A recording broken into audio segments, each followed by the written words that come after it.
Hi, this is Robin Lesh, speech therapist in Mount Prospect, Illinois, and you're listening to the A.T.TIPSCAST. Welcome to the A.T.TIPSCAST, exploring and investigating the implementation of assistive technology in public schools. I'm your host, Chris Bouguet. This is episode number 44, recorded on November 22nd, 2009. Back on November 14th, I was lucky enough to attend the Powering Up with Technology conference in Prince George's County, Maryland. At that conference, I presented a session called Alternative Professional Development. I use the term presented loosely because, although I was listed as the presenter, the session was more of an integrated brainstorming session. I was more of the moderator of the discussion than a presenter. During the session, we tried to outline some of the problems with staff development happening in public schools and then try to come up with some solutions. This episode is a bit longer than most, but during the course of the discussion, a bunch of great ideas are mentioned about how to address professional development, as well as a number of concrete resources that can be used to assist students.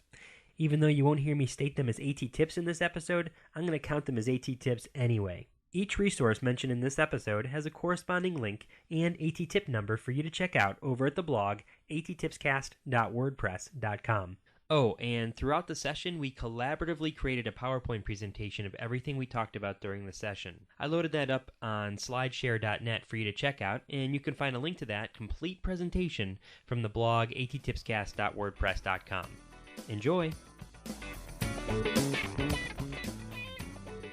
What I do in Loudoun County is, it's called Assistive Technology. Anyone in here do assistive technology? They work in assistive technology? No. Okay. It's fine. We started the assistive technology team in Loudoun. Prince George's has an assistive technology team. Yes, Arlington does. Other schools have assistive technology. What does that bring to your mind when I say assistive technology? What kind of images conjure up in your brain? And for participation, unlike the keynote speaker, I brought prizes. If you participate, you get one of these cards. You get to keep the card at the end. And if you show me that you have a card, you get something that's in the box. Okay, so this card is good for something that's in the box. Hold on. It's really good stuff in the box, too. Okay, so assistive technology, what does that mean to you? Mm-hmm. Well, for us, I'm a special education teacher, so assistive technology for my special education. Okay, what does that mean? Since most people in here are not special educators, right? What does assistive technology mean? What does it conjure up? A lot of picture communication symbols, a lot of cool device stuff. Yeah, like switches you hit and it speaks for you, or a big communication device, you hit the buttons and it speaks for you. Picture communication symbols, you might wear them on a lanyard like this and you flip them out to students, student maybe with autism. Mm-hmm. They're having trouble saying, go sit down, go sit down, go sit down. You show them the picture symbol of them sitting down and they go, oh, you want me to sit down? Right. That's what I thought too. And it is. It totally is that. Yes? I think I'm not a techie person. However, when I think of system, I think about all the technology in the building, knowing how to work it, knowing what to do for it, and of course, a lot of times it's down, so. You mean system? Yeah, system. When I think of system and everything, all the technology in the building, having to have knowledge about it and so forth. Right. That's what I think. So what I do is assistive technology, not system. Assistive, like as in help. Gotta know the right words. To piggyback on what you said earlier, for students with special needs, certain software programs or hardware such as a virtual reader. Kurzweil, right? So software on the computer, absolutely. And interactive programs such as Inspiration, where they can actually type it in here with the Inspiration. Right. It's an Inspiration too. It works in Inspiration too, where it's text to speech. Right. You type in some letters, and they hit the play button or some other button, and it reads it out loud to them. Absolutely. Assistive technology also includes the hardware, for example, orthopedic students that have access with the computer.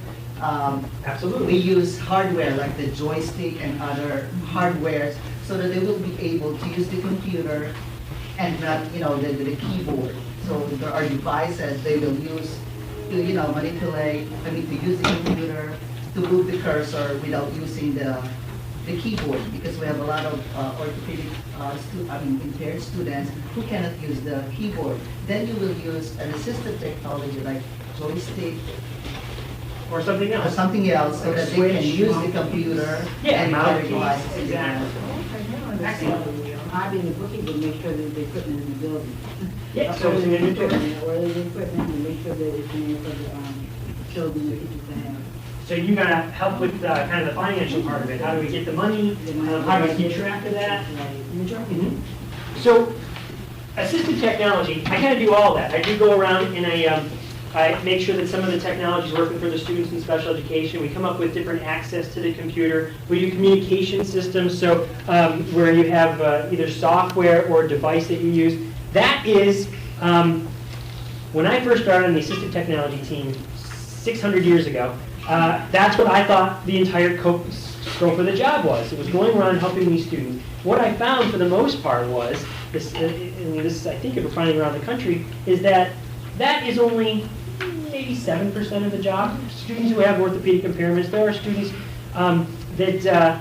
that need communication systems. So maybe that's, even let's go up to 7 to 15% like that. So what do I do with the other 85% of my job, right? Well, what I came to realize was that the majority of the students that are in special ed have a different disability called learning disabilities. Yeah, they might fall under other health impairment.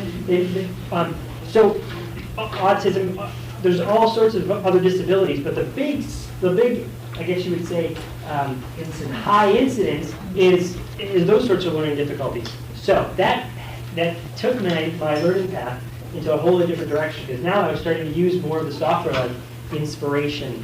And the way we started in Loudon was we said, okay, if our job is really, these are the bulk of the students that are having difficulties, then we need to come up with a way to educate the teachers about those difficulties. The way my job works is that a teacher will call up and say, I got little Johnny, and Johnny's struggling with X, Y, or Z. You got any technology that helps? So I come out and we look at from low-tech technology to high-tech.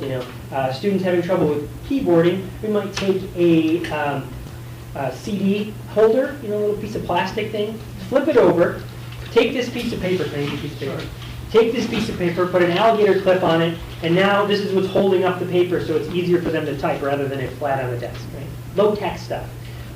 Then, you gave me a good mark already. Thank you.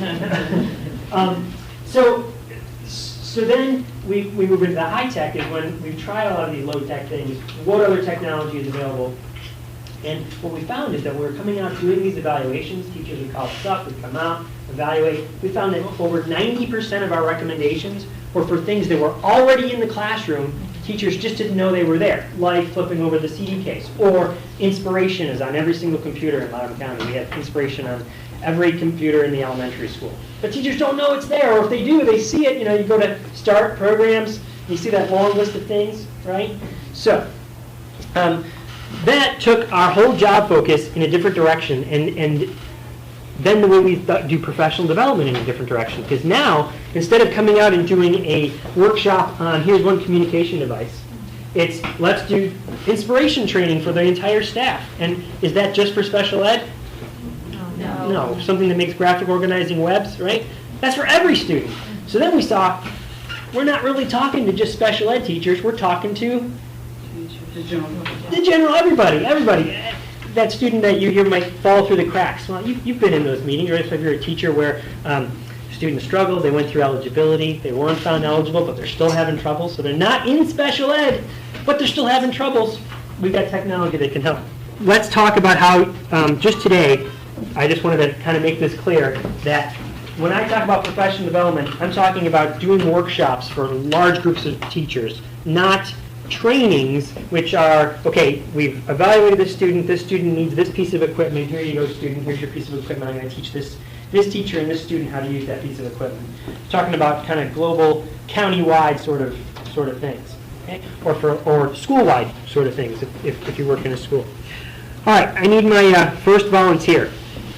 It's really late last night, I was putting this presentation together, I said, forget it, I'm not going to do it. Let's just do the presentation together. I'm kidding, of course, actually. I need someone to come on up. Come on up. There's your card to turn in for your special prize at the end. Now what I need you to do is type down people's responses right where it says type here. Okay? Can you just click there, and you familiar with that? Yeah. Okay, so, Okay. in your county, yes, perfect, it's fine. Is everyone okay with that? Yeah. Cool. In your county, what kind of professional development is happening? When you go to sign up to go to a professional development thing, what is it? What does it look like for you guys? Probably more on teaching strategies and differentiating instruction. That's a big thing for us right now. Give me a picture. After school, After school, 2 hours? 3 hours. You're sitting in a chair just like this? Yes. Someone's standing up here, Yes. lecturing to you, Yeah. teaching you how to do it. Sometimes it might be hands-on. Yeah, Have we'll some have discussion. samples, but more likely it's a lecture based. Turn to your friend for 30 seconds, talk, and then come back to me. Gotcha, okay? We also have summer institute. Ah, okay. So what does that look like? It's like a 3-day conference with direct instruction. For example, I'm in America's Choice School. They have a unique program, so we go there to learn all the components of that program. Gotcha. It's done like this, but in a huge room. And then you sit with your grade level teachers, and Listen to some content, talk and practice. You can come back, listen to some more activities. Gotcha, okay. Oh wait, is it mandatory? Or is it volunteer? Yes and no, you can take it during a year. Gotcha. Okay. We've had hands-on with computer labs, and we just had ones with Google, first with Google Sites, Google Docs, so it's really good. We had our kids to bring either your laptop or go to the lab and actually manipulate it. Now, is that in your school or is that in your school district and anyone can do something? Gotcha, okay. How long was the workshop? All day. All day? Wow, okay, cool. Yes. We have ongoing professional development during collaborative planning time with instructional coaches help facilitate that. For example, one mentioned earlier differentiated instruction. So we talk specifically about the content to those teachers about how to maybe conduct small group guided instruction. Gotcha, we're doing a social studies lesson. Yes. What are some ways to differentiate there in that social studies lesson? That content? Right, yes. Gotcha, okay. Actually modeling different processes during the professional development. We are going to do long because they were just talking about it, like she didn't want to talk about actually showing it to you what it looks like, either via video, having to participate, having visual. Gotcha, like a role playing sort of thing. Here you get a student, I'm gonna act out what to do here. Gotcha, okay. Learning on cards, wow, okay, yeah. And we also have math PD, which consists of how to use different tips. So you bring manipulatives, or is it web-based, or both? Both. All of these so far are you come to a location, it's kind of you sit, get, and participate, right? That's, okay. There's also PD360, which is online, and you We can have that access too, it yeah. on your own. Now, those are videos, right? Yeah. And then you can take an assessment at the end? Yeah, honestly, I Haven't done it. We bought it too. Loudon bought it, and once a month, or maybe it's a week, I don't even know, because I take the little email that I get that says, hey, new PD360, go check it out. And I drag it right over to yeah, I'm going to do that later, so, honestly, you haven't done it. Well, right? I've started to read articles that they send me, but I feel kind of like I need to almost have a chunk of time without interruptions, where I can block things out to do it. That's my challenge. Gotcha. So, time is an issue. You need a block of time. There's webinars as well. Webinars. So have anyone else participated in webinars? Yeah, okay. What's that look like? Training online. So where are you doing that from? Your classroom or home? I normally at home. Normally at home. So what do you need to do the webinar if you're going to be at home? Computer, what else? Not just internet access, but high-speed internet access, right? That's pretty much a given. And then you kind of sit there, right? Yes. That's what I thought too. But let's move into the next slide. And here, thank you. Did I give you the card already? Oh, it's on the. Yes, you gave me a card. Okay, all right. Ken, thank you so much. Oh, you're welcome. What are some problems with those sorts of staff development? I need another volunteer. Come on. I need someone to type up here. Okay, problems. After about 20 minutes, you start hearing blah, blah. Right, you start to tune out, right? That's after the 20 minutes, which, what did you say again? You had problems with Blocking out time. blocking out time. So first you got to find that 20 minutes, and then even when you do have the 20 minutes, unless it's extremely engaging, you start to phase out. You were For going to say? things that's all day, it's taking away time that you could be in the room getting the classroom ready that they keep fussing at you to get done. Gotcha. But you don't have no time to get it done. Did I give you one of these already? So it would be like, if you had time, teachers have to weigh out, am I going to use that time learning something new, or am I going to use that time to prepare a lesson, or go collaborate with another teacher about a student who's having difficulties, Sorry, what did you just say? about the 1,000 other things teachers have to do. Disturbances while trying to do this. Okay, like what? In a teacher's lounge, and you're using, not lounge, but our teacher's computer lab, and folks coming in, doing all kinds of other things. And Gotcha, yeah, you're someone's trying to printing do report that, cards, and that's going on. And it's distracting, and you're trying to focus on. On learning what you're trying to Yes. learn. Gotcha. Okay, yeah. Yes. One of the things he said, we were talking about the Webinars? and you needed the high-speed. Internet access? Yeah, everybody doesn't have that. That's what I found too, in Loudoun County Public Schools. But so, okay, we'll do professional development at home, because everybody has high-speed internet access at home, which is a huge fallacy. Some teachers do, of course. A lot of teachers don't even, the infrastructure is not there unless they're paying for satellite. They don't have high-speed internet access. It doesn't come through cable. You were going to say? No, I'm just surprised. I don't remember much of that. That's not uncommon around the country. I've got high-speed anywhere I go. But everyone's nodding right because they know. A lot of teachers, not by choice, they don't have high-speed at home. So webinars, instantly, you have, which are good. I'm not saying they're not good, but instantly, some teachers can't do it. What else are some problems? I think one of the problems is that once you've left that traditional professional development, if you have any questions, if you go back and try to use what you've learned, there are gaps. Maybe because you zoned out, or maybe because it just wasn't filled in. But there are gaps, and there's nobody to fill in those gaps. So to me, when you go back and try to use everything that you've learned, like in August when we went to a workshop, and they throw so much stuff at you, and then when you go back and you try to apply some of that, it just doesn't work all the time for you. Yeah, I find the same thing, is that there's not really, in many of the workshops, okay, some are institute, you do the Google one for all day, and then what happens after that? It's done, right? The summer institute's over, you had the Google workshop for the day, you've had your instructional, now I think what you're talking about back there in the corner about instructional coaches, you probably come back every so often. So there's some follow-up built into that professional development model. But for a lot of our workshops where we just do it after school for 2 hours, that's it. Once you walk out, you're done. The other one that I haven't heard anyone mention yet, unless you're going to mention it. Yeah, one of my pet peeves when I go to workshops is all the cutesy stuff, like find your 8 o'clock partner and discuss this. You're a triangle, you're a square, you're a circle. So like if it's a 2-hour workshop, they might spend 30 minutes. On some sort of icebreaker. Irrelevant icebreakers, yes. Yeah, okay. Yeah, when I take time to go after school and drive 15 miles to a workshop, I want stuff I can bring back. Right. And you're carving out of your own time 2 hours, plus travel, right? Or an hour after school, plus travel. Better be damn worth it. You know what I mean? Because that's important time, because you had to give up soccer practice with the kids, or you had to... So don't waste my time, is what I'm hearing. Yes? A lot of times it's not differentiating, because everybody in the room is not doing the same thing, differentiating instruction. Right. It might be in a different level, we're all doing the same thing, and it's not the same thing.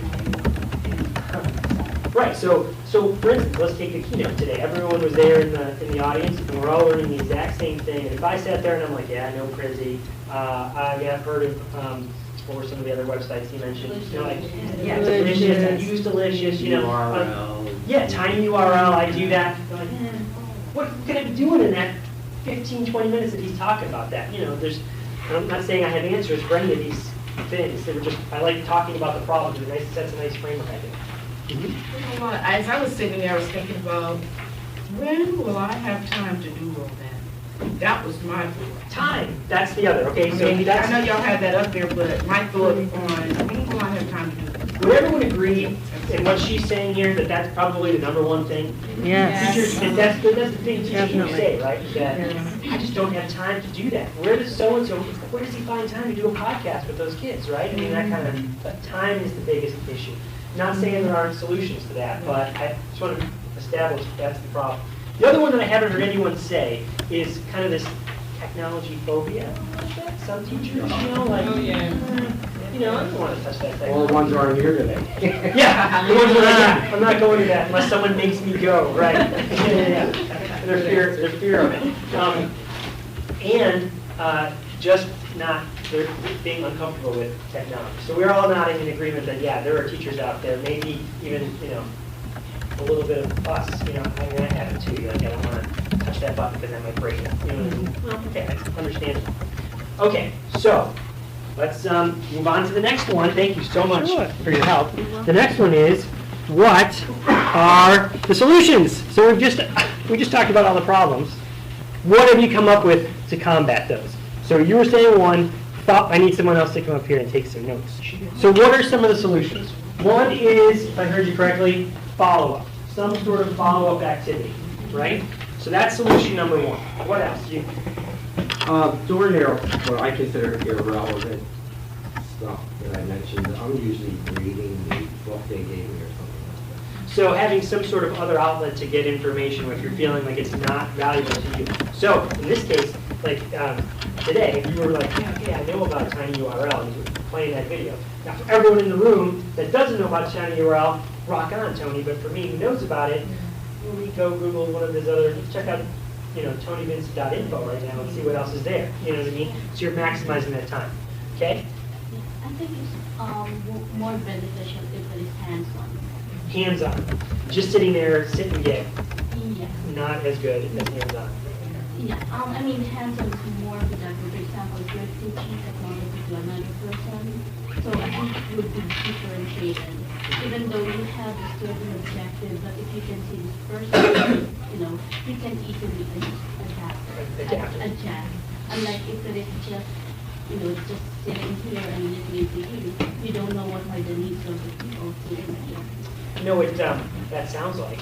It sounds like good teaching, right? I mean, how many of you, when you think about the best teacher you ever had, did you get tired? Whenever you think about the best teacher you ever had in your whole educational life, you think about the one that stood up here and lectured to you, right? Or the one that played the Jeopardy games, and you know what I mean? So it's the same thing when you're doing professional development to a teacher. Why wouldn't that be the same, right? That you want hands-on, you want engagement, like you said at the end. Yeah, engagement. What are some other solutions? It's almost like a cycle, and I know Michelle knows what I'm talking about. We did like MSDB training for implementation of a lesson. You collaborate, then you implement, you debrief, and you talk about next steps. It's like an action research, like cyclical, where you need to get feedback immediately after a professional development. And that can be done, of course, through a quick survey, maybe using Google Docs, okay? And from that, you can determine what follow-up is necessary, because everybody's giving you what their needs are, specific needs based on that. Then you can monitor, what's going on after you train, so you're not just leaving people, out there in the deep blue sea with sharks infested waters. So you're helping with that, and then the follow-up and monitoring is continuing. So when you say that, are you working with a set number of teachers? How many teachers would you say that when you guys do your instruction? It may be whole staff training, it may be departmental training, so it depends. Depends on 2 the type weeks of ago, content. because the principal said teachers aren't writing measurable objectives, so we just did a 15-minute little training session on how to write lesson objectives that align, with the standard, the state curriculum, and that are measurable, and, of course, it reflects everything, and instruction reflects back on that objective. So we did a quick training of that, did the survey, got feedback from teachers on that, and from that I could see their responses on how to work with them, their individual needs, so I know what time to go and see them, or go, they may come to me, Gotcha. or So whatever. you can really kind of focus the instruction on Right, those teachers. right. Excellent. Another thing is to just differentiate, because we may be in different places. She may not need as much time, I may need to spend a little more time, or I may have that phobia or fear that I don't want to say in front of everybody because I don't want everybody to know that I really don't know how to use it. But you might tell me. But I may tell you if everybody in the room is just Right. like me. Gotcha. So, And that helps with the feedback too. Yes. You get feedback, you need to know where those teachers are. I'm not sure about this, but probably for many folks like myself, what they told me at the end of the presentation, let me have your brochure with all of these sites on it. Tomorrow, as the Redskins are losing, I do better than sitting down on my own. Right, right. Okay, so now you have, your follow-up is your own, you know, and you can go at your own pace in that way. One other thing, I know with coaching, in the same building, is that you just pick one focus PD instead of 7 in a year. So like in our building, we have one focus. Gotcha. So what is it this year, for instance? Small group instruction, flexible group management. So, okay, so all our goal, see, and So every you've established, PD is supposed to be about the same thing instead of 7. so kind of like at the beginning of the school year, you say, okay, our goal is, we want to establish some sort of measurable goal for by the end of the year. So a solution would be, come up with a goal and try and meet that goal for your professional development. and every PD has one to that.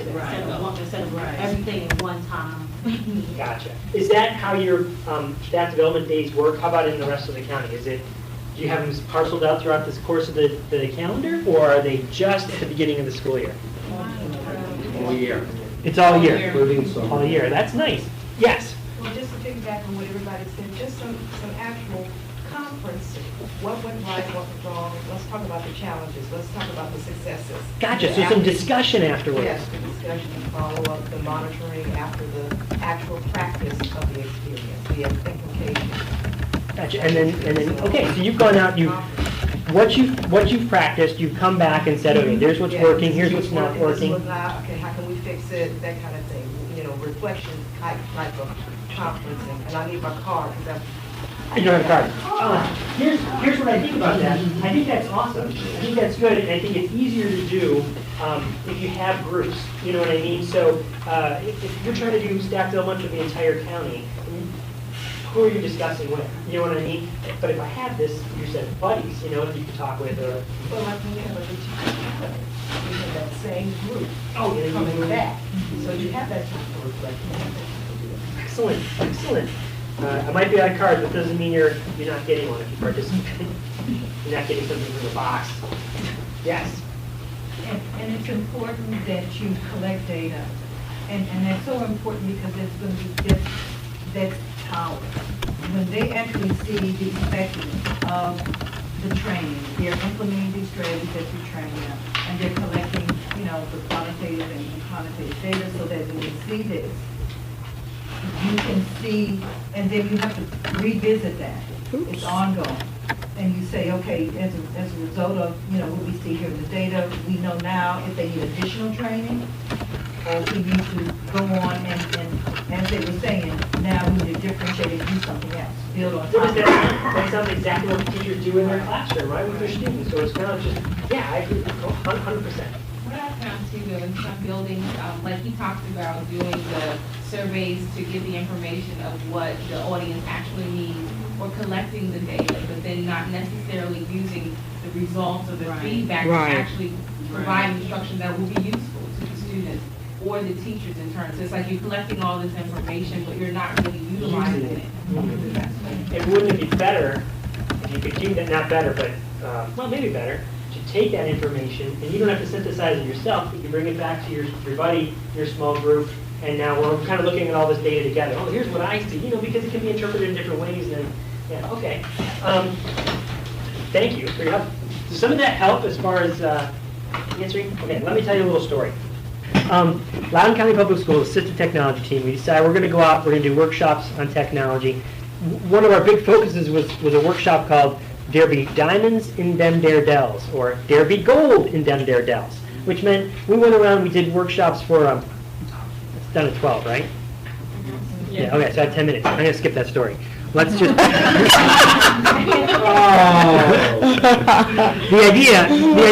The point of the story is that we started doing education about the technology that's already in the building, right? Just mention that. Teachers weren't aware of it. The gold that's already in the Dells, okay? But here's a couple other ideas that we had to kind of take people through a process of getting their appetites wet, bring them to a workshop, and then following up with the workshop afterwards. The first idea, this is going to be the little lecture part of it, so I apologize, but this is a strategy a day calendar. I need another volunteer to tell me their birthday. What's your birthday? May 8th. May 8th. What I hold in my hand is a strategy a day calendar made by the Assistive Technology team. There's about 10 people on our team. We divide it up and we say, okay, Chris, you're going to do 20 slides on communication strategies that are good for everybody. Sally, you're going to do 10 slides on graphic organizers, and then we're going to put those on a strategy day calendar.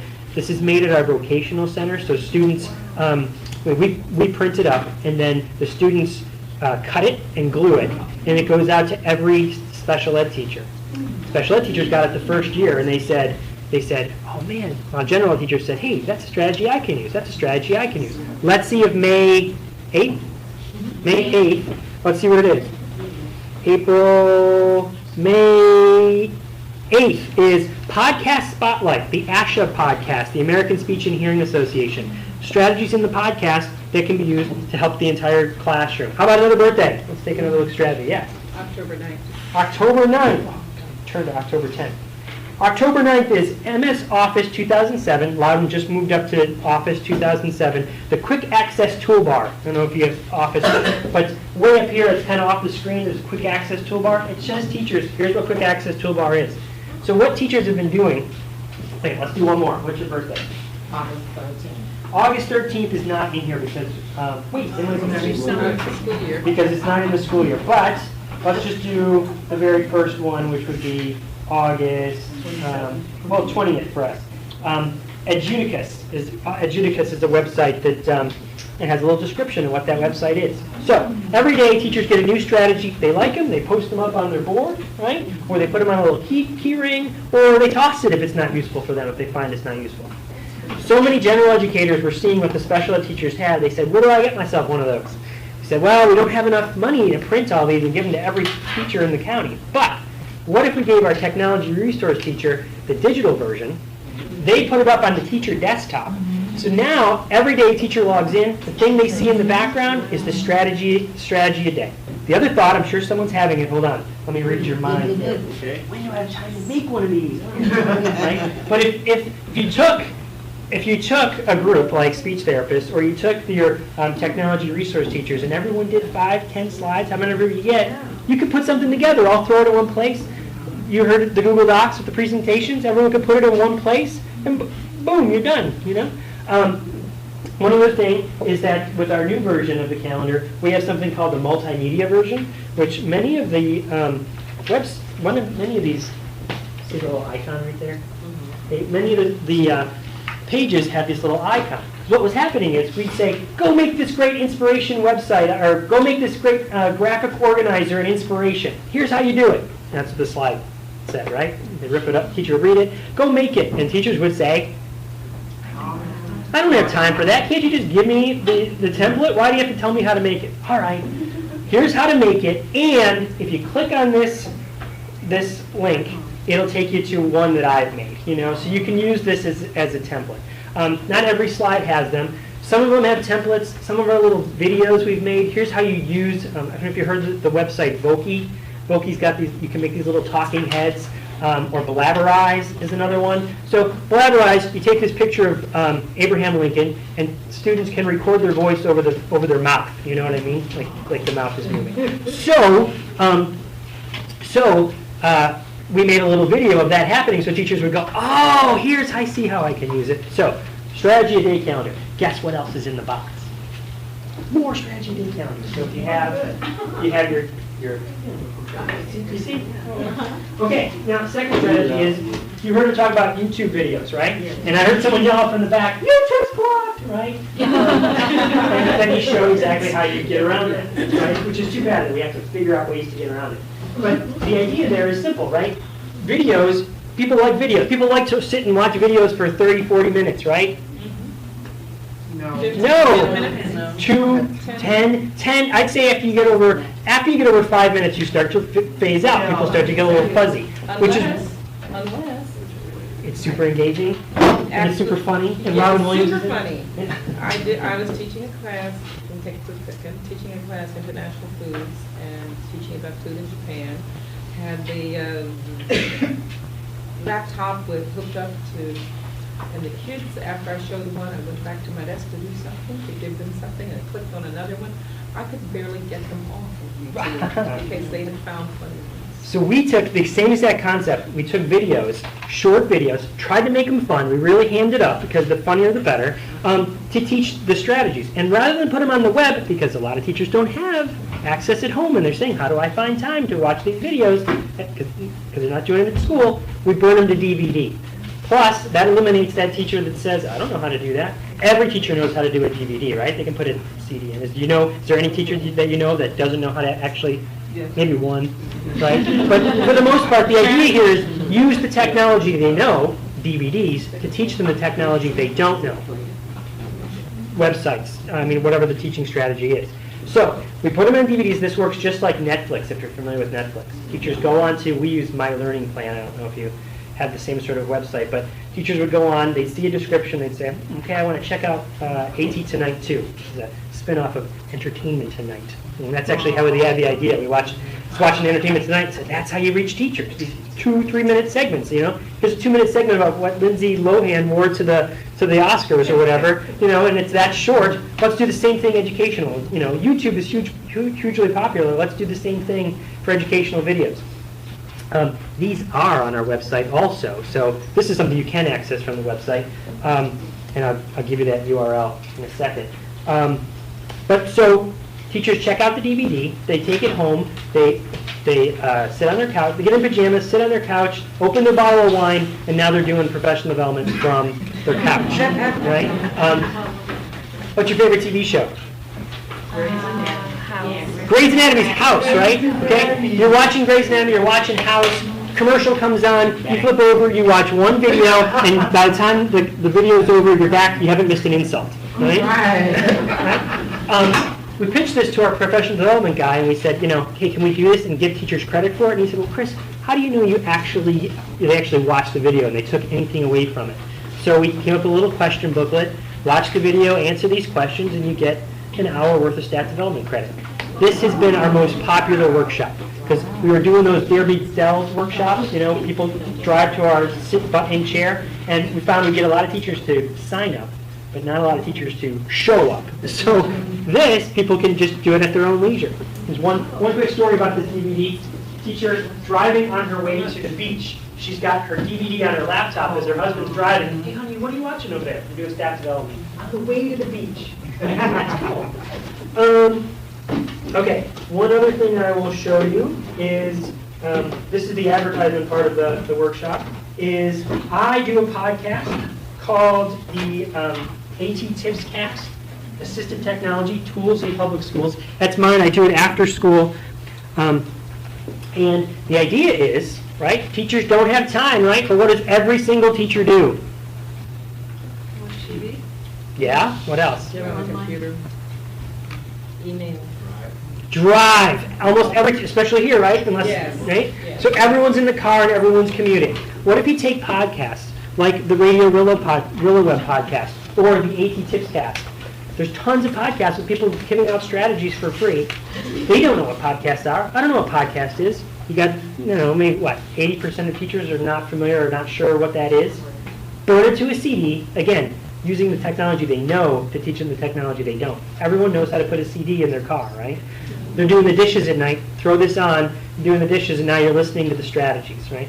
Again, I try and make the episodes super funny with lots of engagement so that, again, it's not boring to listen to. No one wants to hear someone go,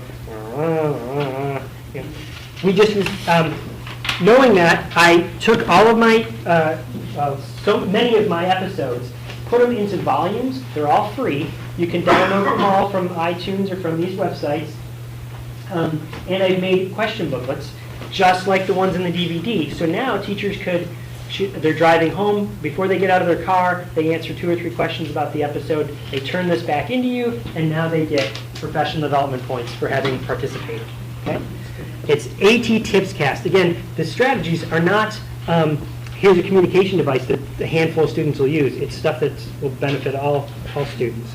I'm running way out of time. So that doesn't answer a lot of the questions. The calendar, the DVDs. It addresses some of them, but it's still sit and get, it's still hands-on. So I think what the solution that we all came up with here is something more like this, where maybe teachers start out by listening to a 5-minute podcast on the drive in.